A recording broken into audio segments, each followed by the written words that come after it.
Star জলসার একটি উল্লেখযোগ্য এবং জনপ্রিয় ধারাবাহিক হলো লাভ বিয়ে আজকাল। প্রথম দিকে ধারাবাহিকটি বেশ স্লট পাচ্ছিল, কিন্তু বর্তমানে যে টিআরপির তালিকা প্রকাশ পেল তাতে দেখা যায়নি লাভ বিয়ে আজকালের নাম। এখন ধারাবাহিকের টিআরপি কমেছে। ধারাবাহিকের টিআরপির তালিকায় জায়গা দিতে প্রত্যেকটা পর্বে নতুন নতুন চমক আনছে। সম্প্রতি তেমনই একটি ধামাকাদার প্রোমো প্রকাশ্যে এসেছে। অনেক দিন হলো ধারাবাহিকের প্রধান নায়িকার মুখ বদল হয়েছে। এসেছে নতুন নায়িকা তৃণা সাহা। তৃণা আসার শুরুর দিকে সকলেই বলেছিল শ্রাবণ চরিত্রে একে মানাচ্ছে না, যাকে শুরু থেকে দেখে এসেছি তাকেই মানাচ্ছে, কিন্তু এখন শ্রাবণ চরিত্রে তৃণাকে বেশ মানিয়ে গেছে।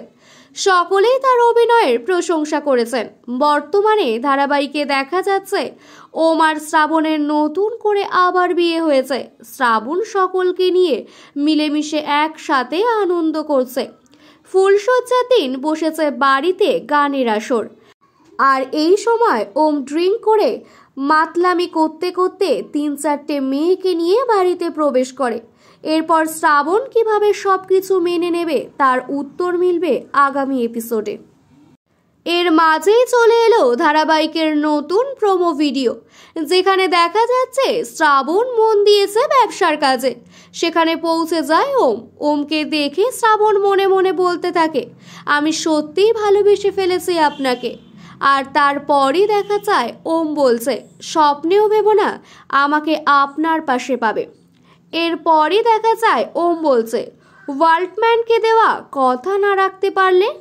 শ্রাবণ বলছে, পারবো, এটা আমার চ্যালেঞ্জ। এরপরই দেখা যায় একজন মুখোশধারী লোক চাঁদমণি ডিয়ারি পুড়িয়ে দিচ্ছে।